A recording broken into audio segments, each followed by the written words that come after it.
हर हर शिव शंकर नीलकंठ गंगाधर आए शरणम तिहारे ज्ञान ऐसा विशाल बैठे हो मृगना छाए माथे चंद्र विराजे प्रकृतरे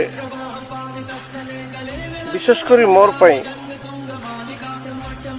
बाबांकर दर्शन कष्टदायक थिला।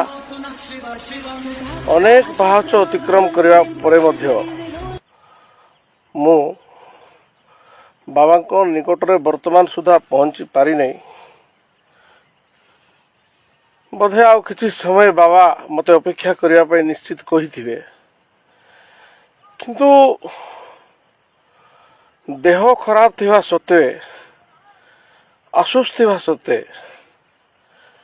बोधे बाबांकर कृपारु ही एतकी दूर पर्यंत मु चलिक आसिली।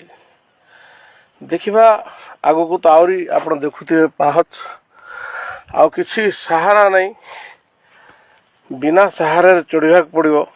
हर हर शिव शंकर नीलकंठ गंगाधर भाई माने ठीक अच्छे बहुत सुंदर भाव में चढ़ी पड़ाइले, किंतु जेहेतु मोर देह टी असुस्थ अच्छी मु धीरे धीरे जाऊँगी। असुस्थ अच्छी आप देखुवे वर्तमान जो आरंभ करी पाहाच चढ़ा समाप्त हो जाइए, किंतु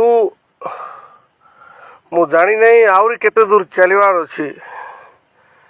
भाविली शेष पाहाच पाखरे किसी विश्राम नहीं जीवी। आज प्रकृत रे शिव दर्शन पूरा रोमांचक थिला, आध्यात्मिक थिला। जो आमर जो द्वापर युग रे भगवान श्रीकृष्ण ज्येष्ठ भ्राता बलराम प्रथमे शिव दर्शन करथिले।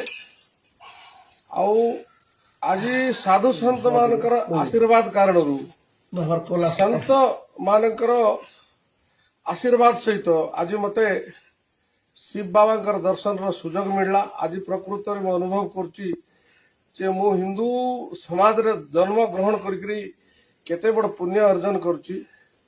ब्रह्म दर्शन रो सुख संपूर्ण स्वतंत्र अटे।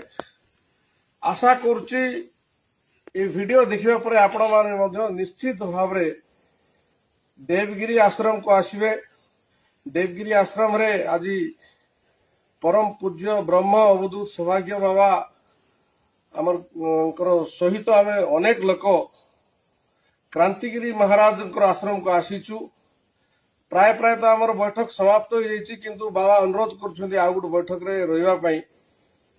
निश्चित भाव में बैठक समाप्त होगा पर आम आमर निजर निजर अंचल को फेरीजु। बाबा आश्रम को फेरीजे, किंतु आजिर दिन सबुदिन अभूला स्मृति होकर रही एथिरे दुई मत होबार किछि नहीं। ओम नमः शिवाय।